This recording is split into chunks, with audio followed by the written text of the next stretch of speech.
Bueno, muy bien. Dentro de lo que es la semiología del dolor, ya más o menos ustedes han visto en todos estos módulos que han pasado la importancia que tiene dentro, o sea, casi todos los pacientes vienen por dolor y la manera de que abordamos esta sintomatología.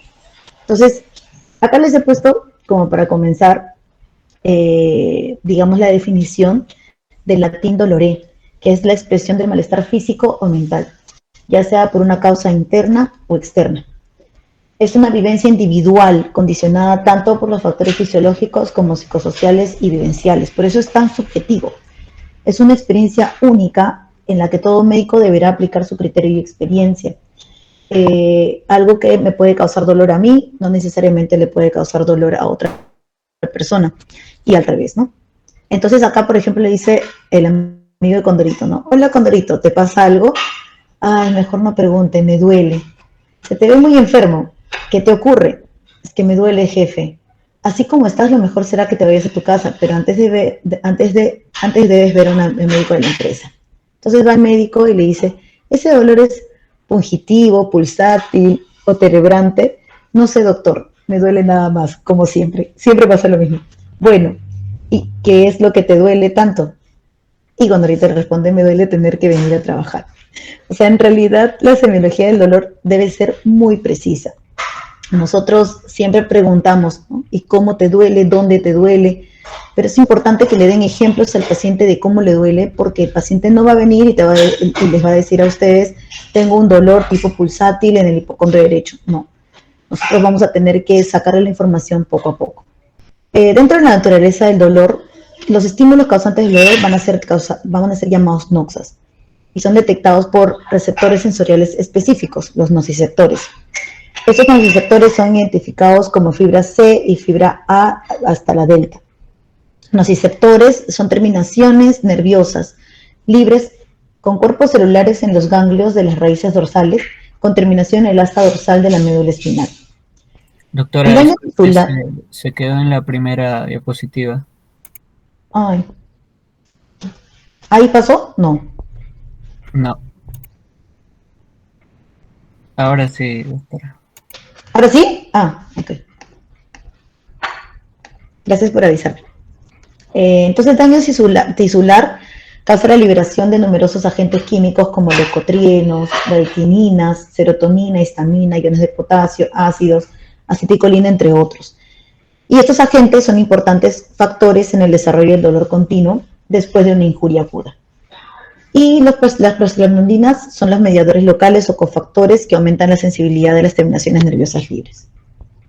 Entonces, efectivamente, ¿no? Uno tiene que tener la transmisión del dolor y la modulación del dolor. Y en la médula espinal, los nociceptores liberan los mensajes a través de la liberación de neurotransmisores del dolor, como son el glutamato, la sustancia P, el péptido relacionado con el gen de la calcitonina. Y los neurotransmisores del dolor activan la neurona de segundo orden vía los receptores correspondientes. Esta neurona va a cruzar la médula espinal al lado contralateral y viaja por el haz espinotalámico hasta alcanzar el tálamo.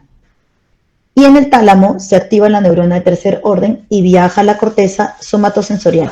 Y esta es la que percibe el dolor. Dentro de la clasificación del dolor, el dolor agudo normalmente es menos de 6 meses y el dolor crónico, ahí se comió la D, más de 6 meses. Ya. Y el dolor agudo normalmente pues existe una activación de los sistemas nociceptores por una noxa y aparece por estimulación química, mecánica o térmica y tiene una función de protección biológica. En cambio, el dolor crónico no posee una función de protección y es persistente, puede perpetuarse por tiempo prolongado después de una lesión e incluso en ausencia de la misma. Este suele ser refractario al tratamiento y esto hace que sea muy difícil la medicación que se tenga que usar y se asocia mucho a importantes síntomas psicológicos. En este módulo de gastroenterología van a ver que la parte psicológica tiene mucho que influir en la sintomatología gastrointestinal. Cada vez que uno está un poco más nervioso, más estresado, más triste, preocupado, se activa esta cascada y normalmente uno puede tener más reflujo, más pirosis, diarrea, estreñimiento, dispepsia. Y por eso es de que nuestra labor, lamentablemente, para algunos de repente va a ser un poco más tedioso, es buscar alguna causa psicológica también que pueda estar desencadenando. Puede que sea un paciente crónico que tenga una gastritis, todo, pero que haya pasado algo que haya desencadenado o activado nuevamente este malestar. Entonces, nuestra labor no solamente va a ser preguntarle dónde le duele, sino ir más allá, conversar un poquito más con el paciente, tratar de buscar alguna posible unión con alguna causa estresante que tenga el paciente. Esa es una clasificación, ¿no?, de acuerdo al tiempo. La otra clasificación, que es en cuanto al mecanismo fisiopatológico, va a depender de justamente las vías de transmisión. El dolor somático, superficial o epicrítico, el dolor visceral, profundo o protopático y el dolor neuropático. Esas son las tres grandes clasificaciones. Tengo que estar saliendo y entrando, ¿no? ¿Ahora sí? No.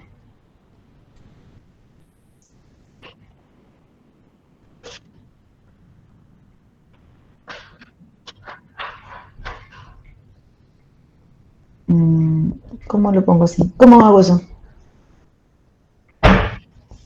¿Pone qué? F5.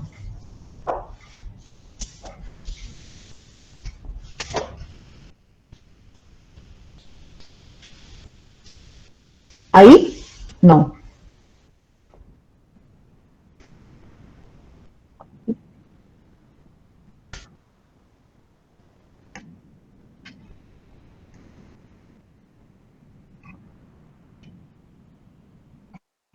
A ver si pongo esto. A ver. Chun, chun, chun.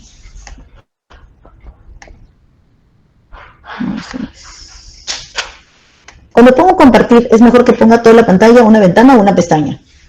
Porque había puesto una ventana. Pero creo que no es, ¿no? Y cuando pongo F5 no me sale nada. Si no pongo y salgo y entro en cada diapositiva, pues, ¿no? Ahí, por ejemplo, ya tengo que estar saliendo y presentando. Ahí sí se ve. Ya, entonces sí, ya acá, antes de pasar, creo que tengo que salir y volver a entrar. Ya, ok, bueno, no sé por qué pasa esto. Gracias por avisarme, ahora lo hago así. Muy bien, entonces dentro de la clasificación del mecanismo fisiopatológico, el dolor somático o superficial, que es más conocido como tal, bueno, hay un daño de tejidos superficiales y tiene una directa relación temporal y de intensidad con la noxa. Y es identificado en la zona precisa donde actúa la noxa con límites precisos. A diferencia del dolor visceral, que se origina en estructuras profundas, en vísceras tóraco-abdominales, es mal delimitado por el paciente, o sea, el paciente no le va a poder señalar una zona precisa del dolor con un dedo, como normalmente uno trata de pedir al paciente que lo ubique. Y bueno, la ubicación generalmente no coincide con la ubicación de la estructura que lo origina. Entonces eso normalmente tiene que ver a un dolor referido. Más o menos como habíamos visto de repente en los otros módulos, tratamos de identificar el dolor con la misma, o sea, dependiendo de la ubicación con la víscera que estamos planteando, ¿no? Dependiendo de dónde nos dice el paciente que le molesta, que le duele. Sin embargo, no siempre es así. Y en el dolor visceral, justamente, la ubicación no va a coincidir con la estructura que lo origina y el paciente no lo va a delimitar muy bien. Normalmente va a señalar la ubicación del dolor con toda la mano y no con un punto específico.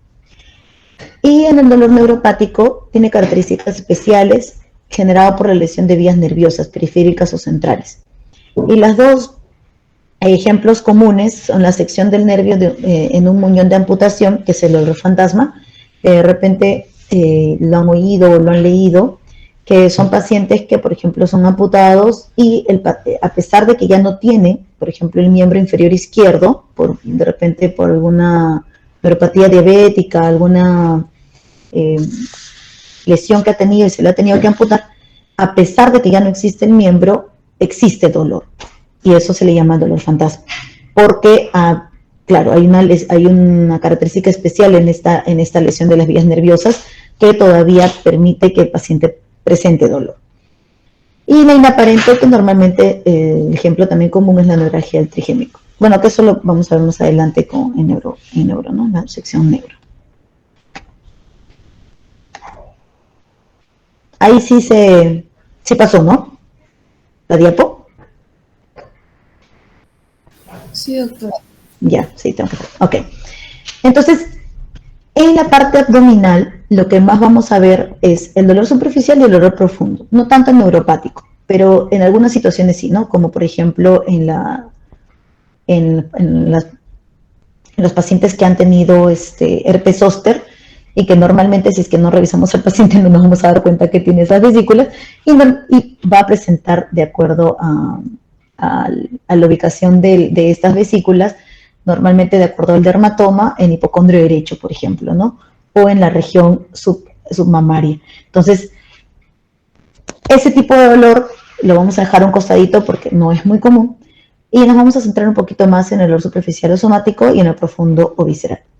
Entonces, el dolor superficial o somático, como lo habíamos dicho hace un ratito, es bien localizante, normalmente tiene un carácter quemante o punzante, tiene límites precisos, el paciente lo puede señalar con un dedo y está ubicado en el sitio del estímulo.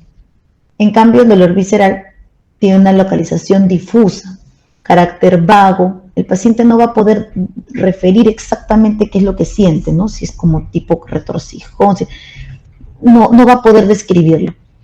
Tiene límites imprecisos, como lo habíamos dicho, y tiende a ser referido. ¿Y por qué? Porque las fibras predominantes van a ser en el visceral, las amielínicas o la C, y en el somática, las mielínicas o la A, desde la alfa hasta la delta. En el tipo somático, normalmente tiene un comienzo y una finalización rápida, y más bien en la visceral es un poco más imprecisa, menos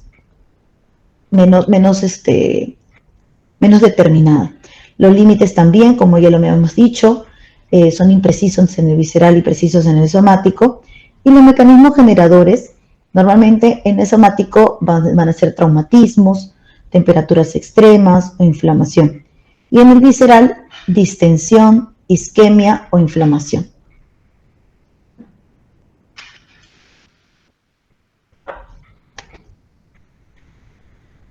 Dentro de la semiología del dolor, entonces, como es una de las fuentes de la que mayor información podemos obtener, tenemos que tratar de agotar el síntoma en todas sus dimensiones, porque de acuerdo a eso nos vamos a orientar a su etiología.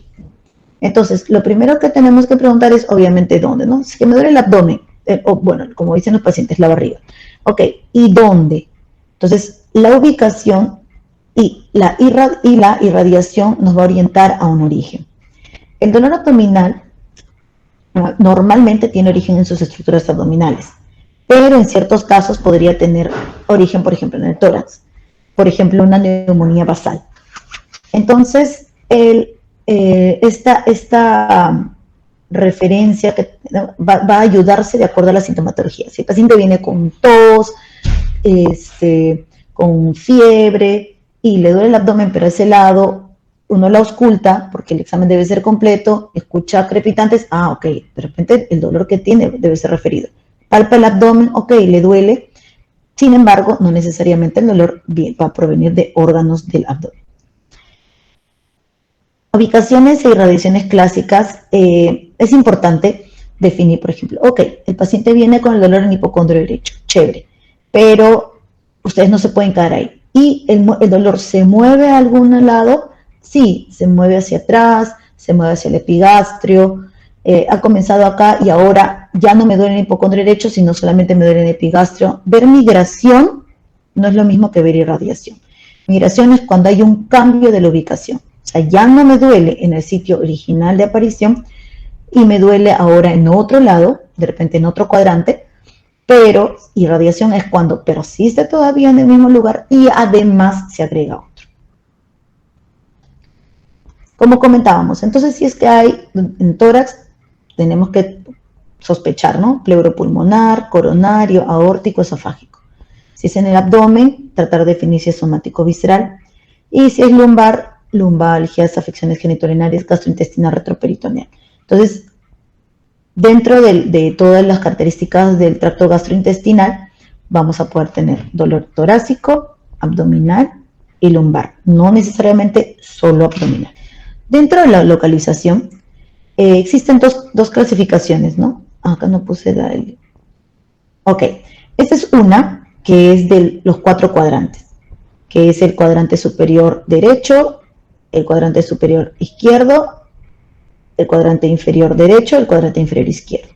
Sin embargo, también existe otra clasificación, que en un ratito la vamos a poner, que...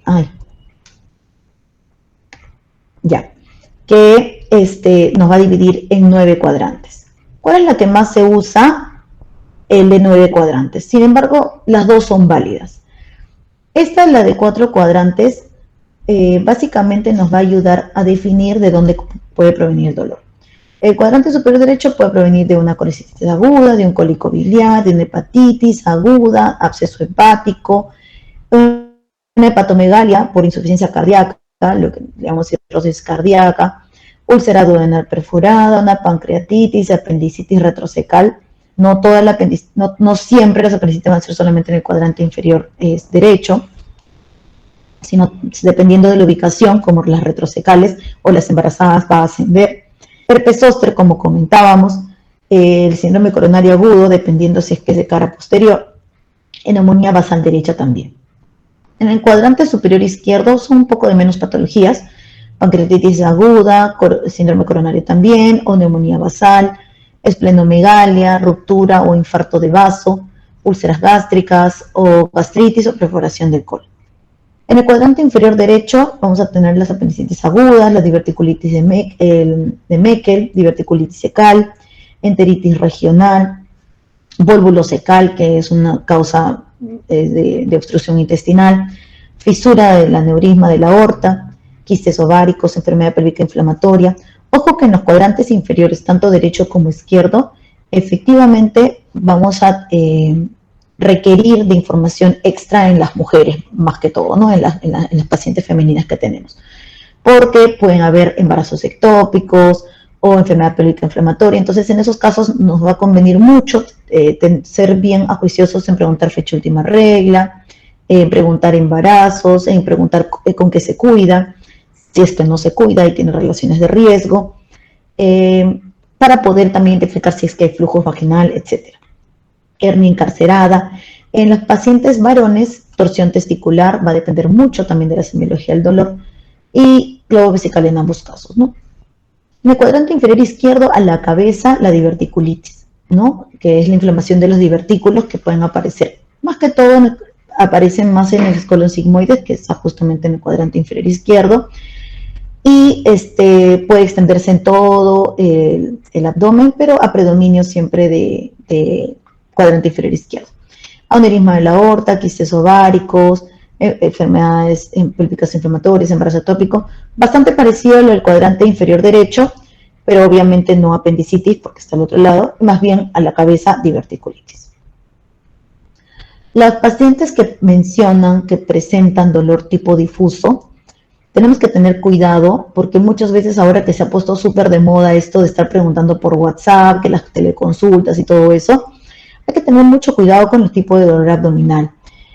Tiempo de evolución, porque muchas veces se dice, ¿qué puedo tomar por dolor abdominal? Entonces puede ser una apendicitis temprana, porque el dolor no se va a regir en la fosa ilíaca derecha, sino va a comenzar en el epigastrio.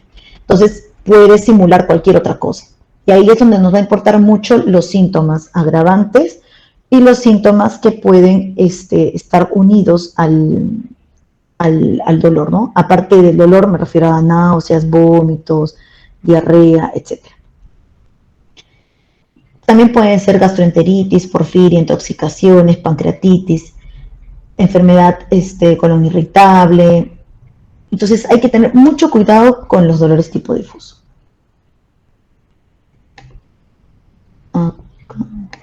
Ya bueno, después les pongo lo de los cuadrantes.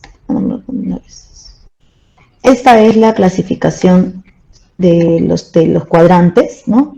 El hipocondrio derecho, el epigastrio, hipocondrio izquierdo, que es el número 3, el 4 que vendría a ser el flanco derecho, el 5 que es mesogastrio, el 6 que es el flanco izquierdo, 7 fosiliaca derecha, 8 hipogastrio y 9 fosiliaca izquierda. Y en realidad, básicamente, como hemos visto, va a depender mucho de los órganos que se encuentren en esa distribución. Y si el dolor es tipo difuso, normalmente tiende a ser más en mesogastrio o en epigastrio. Esa es la otra clasificación de la topografía de acuerdo a los 9 cuadrantes, ¿no? Entonces, de acuerdo a la ubicación y la radiación de tipo de dolores típicos, en la imagen A podemos ver un dolor, bueno, queremos tratar de identificar un dolor periumbilical de tipo visceral, que luego se irradia a fosiliaca derecha, ¿no? de carácter somático, ¿no? Lo que está sombreado. Muy orientador de una apendicitis aguda. Entonces, el cambio de carácter y de ubicación del dolor ocurre por la progresión de la inflamación desde la mucosa apendicular visceral hacia el peritoneo, que vendría a convertirse en somático. Entonces, por eso es de que es súper importante preguntarle paso a paso y no dejar gaps en la línea de tiempo para poder llegar a un diagnóstico. A esta cronología de cambio de carácter, de ubicación, que comienza en el epigastrio y que se migra a hipocondrio derecho, es la cronología, bien conocida como cronología Murphy. En la imagen B, el dolor lumbar, por ejemplo, irradiado desde la fosa renal hacia anterior y abajo en dirección inguinoescrotal, sumado a la inquietud psicomotora, es característico del cólico renal. Eso también es muy importante que sepamos identificar, porque muchas veces el paciente va a venir con el dolor ya en la zona inguinal. Entonces, y si ustedes no le preguntan dónde comenzó el dolor, no lo van a sospechar. Entonces, normalmente siempre es importante, ¿no? ¿Y dónde comenzó el dolor? Ah, ya está bien. ¿Y ahora dónde? En la ingle. Eso es típico de un cólico renal. Y en la imagen C, un dolor precordial retroesternal de carácter opresivo, irradiado a hombro y extremidad superior izquierda, sombreado, es muy orientador de una cardiopatía también coronaria. El punteado de la imagen muestra todas las ubicaciones de irradiación del dolor de origen coronario, ¿no? Miembro superior, retroesternal, no bien ubicado. El dolor del origen coronario puede manifestarse desde la mandíbula hasta el epigastrio, como más o menos de repente lo hemos visto en el módulo anterior, y en este módulo también tenemos que tenerlo muy en cuenta. Así como también nos va a importar esto, el dolor referido, va a ser fundamental que ustedes lo piensen, ¿no? Por ejemplo, en la parte del estómago, ¿no? Que está en azulito. Normalmente el paciente va a decir, sí, comienza acá y se va hacia la espalda. Y uno dice, ¿pero por qué la espalda? Porque sí, tiene esa irradiación. Igual, por ejemplo, en la parte del renal, como hemos visto, ¿no? La vesícula tiende a ser más anterior y en algunos momentos sí se puede irradiar hacia en hemicinturón, el páncreas también, etcétera, ¿no? Pero básicamente es tenerlo en cuenta. Muy bien. Así como en Condorito vimos, si es que uno no le pregunta exactamente el tipo de dolor, es súper difícil que el mismo paciente venga a decirte, sí, tengo un dolor tipurente. Entonces, tenemos que tratar de sospechando en algo, sacarle la información al paciente. Entonces, el tipo carácter es la descripción de la sensación provocada por el dolor en el paciente. Un dolor tipo opresivo es como si un elefante me aplastara, ¿no? Que es el dolor tipo de la angina de pecho, por ejemplo. Entonces, uno le va a decir al paciente, ¿qué sientes? ¿Que algo que te está apretando? Sí, algo que me está apretando. Ok. Entonces, ustedes en el carácter de la historia clínica van a poder poner opresivo. El dolor tipo punzante normalmente es súper agudo y es transfixiante. O sea, como que vas a sentir como si te abarcara todo el tórax, ¿no? O todo el abdomen. Y es típico de una patología pleural, por ejemplo. Urente o quemante es típico del reflujo gastroesofágico o de la gastritis y el paciente siente que le arde. También es típico del herpes zóster. ¿Y por qué lo volvemos a poner? Porque muchos pacientes vienen diciendo me arde, entonces uno dice, es gastritis. ¿Y dónde te arde? Y no te dicen que es el epigastrio, sino el hipocondrio derecho. Y al momento de revisarlo, ustedes ya recién van a poder identificar el herpes zóster, ¿no? En las vesículas. Fulgurante o pungitivo es un tipo de dolor no muy común, que es como sensación de golpes de corriente eléctrica por tajo dorsal, ¿no? Por sí. Lancinante o de corriente eléctrica, como de neuralgia del trigémico, va a ser una sensación brusca de pinchazo. Que bueno, abdominalmente tampoco no lo van a notar, ¿no? Ese es un cuadro general de tipo de dolor. Cólico es uno de los que sí van a ver con mucha frecuencia. Es un dolor ondulante que aumenta y baja, aumenta progresivamente hasta alcanzar una meseta y luego disminuye o desaparece. Y reaparece unos minutos después. Y normalmente es característico de órganos, por ejemplo, huecos como el cólico intestinal, ¿no? Porque viene por retorcijones, viene y se va, y también renal. El dolor sordo, que el paciente de repente no lo va a poder describir muy bien, es algo que está continuo y no es de una intensidad muy alta, pero que puede ir en aumento, pero no llega a ser pues un 10/10. Y el ejemplo clásico es cáncer, ¿no? Y obviamente la mnemotecnia es que el cáncer no escucha razones y por eso es sordo. Otro tipo de dolor es el taladrante o terebrante, ¿no? Que es un dolor con una sensación de empeoramiento constante, como una odontalgia, que de repente alguno de ustedes lo ha tenido. Gravitativo es la sensación de pesadez. Gravitativo, por ejemplo, en la parte gastrointestinal lo vamos a ver en la coledocolitiasis, ¿no? Cuando un cálculo se sale de la vesícula y se queda en la vía biliar, clavado en la vía biliar, el paciente va a sentir en el epigastrio una sensación de que algo le pesa. Eso es clásico, la coledocolitiasis. Pulsativo es la disminución del latido, como por ejemplo de abscesos. Uno siente, por ejemplo, tiene un absceso, no sé, pues en el dedo, en la mano, qué sé yo, va a sentir como un pulsátil. Errante es un dolor migrante, inespecífico, como por ejemplo un colon irritable. Ah, ¿y dónde le duele? Acá, pero ahora acá, pero ahora acá. Entonces, ¿qué dolor tipo sí puede ir saltando de un momento a otro? Algo que está en todo el abdomen, como es el colon o el intestino. Sensación de hambre, entre comillas, es la sensación de vacío. El paciente clarito va a venir y le va a decir, siento que tengo un hueco en el abdomen o siento que tengo hambre. Y sí, existe ese tipo de dolor y es clásico de la gastritis o la úlcera péptica. El dolor transfixiante, a través de un lado para otro, es típico de la pancreatitis aguda. Van a sentir que, literal, el paciente les dice que es como si una lanza viniera por delante, no por el epigastrio, y se va hacia atrás. Y desgarrante es algo que se rompe y normalmente es de un aneurisma disecante. Luego de ya definir el tipo de dolor a lo condorito, es importante definir la intensidad. Y la intensidad, básicamente como es un parámetro subjetivo, es difícil de objetivar. Así que es importante que ustedes le pregunten al paciente, ¿no? Del 1 al 10, ¿cuánto te duele? Siendo 10 insoportable y siendo 0 nada. Y efectivamente, pues más o menos con las caritas uno se puede guiar, ¿no? De repente a las personas iletradas, mostrar la cartilla con las caritas. Y una manera indirecta de poder ver es las repercusiones físicas, ¿no? Cuando un paciente tiene mucho dolor tiende a hacer taquicardia, taquipnia y tiende a aumentar la frecuencia, la presión arterial. Puede haber palidez o sudoración de piel y ansiedad, inquietud psicomotora o hasta el llanto. De una manera práctica es esta, ¿no? La escala visual. El inicio de dolor nos va también a entregar información diagnóstica valiosa. Cuando el inicio es insidioso, que aumenta progresivamente hasta alcanzar un máximo en horas o minutos, es clásico de un cólico biliar, renal o pancreatitis. Cuando es algo muy brusco, que alcanza en segundos una intensidad máxima o en minutos, tiende a ser algo bastante vascular, como un infarto agudo de miocardio o de repente un lumbago agudo de la discopatía. No, el neuropático también es así, un inicio muy brusco.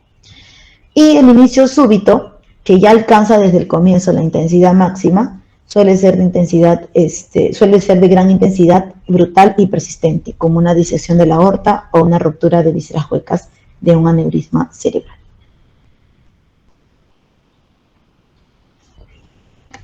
Dentro de los factores modificadores, es algo que nosotros vamos a poder identificar dependiendo de si es que uno le pregunta o viendo al paciente, ¿no? Si es que está en alguna posición antálgica que pueda aliviar el malestar. Aliviadores, por ejemplo, el reposo cuando hay una angina coronaria, o ingesta de alimentos cuando hay un dolor ulceroso, o de repente un paracetamol, ¿no? Nos puede aliviar una cefalea tensional, o de repente una iosina, un cólico intestinal, porque de repente comió algo fuera de casa. Y algo que no alivia nada es en caso de meningitis o una obstrucción intestinal. Y en este caso hago hincapié en la obstrucción intestinal, obviamente porque estamos en la parte del módulo digestivo, porque se van a dar cuenta que en los cuadros de obstrucción intestinal el dolor es increciendo y no va a parar con nada, ya sea con hidratación. Y muchas veces antes de diagnosticar la obstrucción intestinal, si es que de repente se le puso analgésicos, no va a hacer efecto. Y dentro de los agravantes, pues, en dolor anginoso va a ser el estrés, el ejercicio, las emociones fuertes, el frío. Y en el caso de los cólicos abdominales, algo que va a agravar el dolor va a ser la ingestión de comidas ricas en contenido graso. La posición antálgica, como les dije, nos va a dar alguna información también extra. Y en el dolor abdominal intenso va a haber una flexión del cuerpo hacia adelante, en el dolor torácico hacia el lado afectado, y el lumbago una ligera extensión hacia atrás, con alguna rigidez. Dentro de los síntomas acompañantes, va a ser súper importante también precisar qué cosa. Por ejemplo, si tiene dolor torácico, más tos y expectoración. Y eso nos va a llevar a pensar, esto es más para algo respiratorio. Si es que hay dolor abdominal, más vómitos, más diarrea, ok, vas a decir, esto es el problema del sistema digestivo. Si es que hay más dolor abdominal, más síntomas urinarios, más bien vas a sospechar en algo genitourinario. Si es que hay dolor más menstruación, vas a sospechar que es algo ginecológico. Y si, por ejemplo, va a haber un cólico biliar, más fiebre e ictericia, vamos a sospechar que de repente hubo alguna complicación y que algún cálculo migró al colédoco, ¿no? Como les comentaba hace un ratito, que es lo clásico de una colangitis. Dentro del vocabulario es importante definir, ¿no? Analgesia, que de repente lo han visto en la primera fase, en el primer módulo, ausencia de dolor, el estímulo doloroso. Anestesia, que es ausencia de todo tipo de sensación. Alodinia, que es dolor debido a un estímulo no doloroso, o sea, a pesar de que eso a nadie le causa dolor,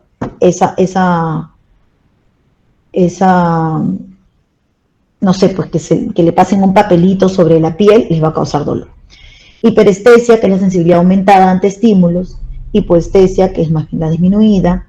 Hiperalgesia, que es la sensibilidad aumentada ante un estímulo doloroso. Hipoalgesia, que es la sensibilidad disminuida ante un estímulo doloroso. Qué raro, ¿por qué no le duele esto, no? Algo que normalmente sí debería doler.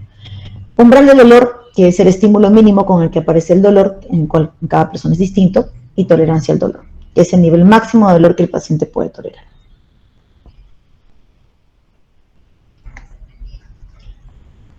Mira, y esto de acá son los signos. Hay muchos signos en el dolor abdominal. Obviamente vamos a ver ahorita los más importantes, como por ejemplo el signo de Bloomberg. El signo de Bloomberg lo vamos a tener que buscar y es una sensibilidad de rebote pasajera en la pared abdominal y normalmente nos va a denotar una inflamación peritoneal. El signo de Cullen también es súper importante, que es un color azulado periumbilical, que no es muy común y que normalmente nos denota hemoperitoneo. Y la causa más común de esto es una pancreatitis hemorrágica, una pancreatitis severa. al igual que de Grey Tarn, solamente que el cambio de color no va a ser en la zona periumbilical, sino a los costados, ¿no? Alrededor del ombligo y en los flancos. El signo de Murphy también es algo muy común que nosotros vamos a tener que buscarlo. Y ¿dónde está el Murphy? No lo encuentro ahorita. Bueno, está el de Murphy, que es el dolor causado por la inspiración al comprimir el cuadrante superior. En realidad, el clásico signo de Murphy es que el paciente deje de respirar. Uno presiona el hipocondrio derecho, hace inspirar al paciente, presiona el hipocondrio derecho y el paciente va a tener que, por el dolor, dejar de respirar. Y eso es clásico de una colecistitis aguda. El signo de Robson también es bastante importante y es el dolor en el punto McBurney, que no sé por qué acá no aparece McBurney, pero bueno, ya ustedes conocen que el McBurney es la unión de los 2 tercios internos con el tercio externo en la fosa ilíaca derecha, entre la línea que aparece entre la cresta ilíaca y el ombligo. Y en el lado izquierdo, bueno, al momento de comprimir ese cuadrante va a haber dolor, ¿no? Que es el signo de Robson. El McBurney es en el derecho y el Robson es en el izquierdo, ¿no? Comprimir el cuadrante izquierdo y el dolor va a haber en el punto McBurney. Y también es clásico de una apendicitis aguda. Muy bien, chicos. Entonces, en conclusión, efectivamente, no olvidar la memotecnia de Alicia para todo lo que es dolor, y en especial el dolor abdominal. Antigüedad, localización, intensidad, carácter, irradiación o propagación, atenuación o agravación.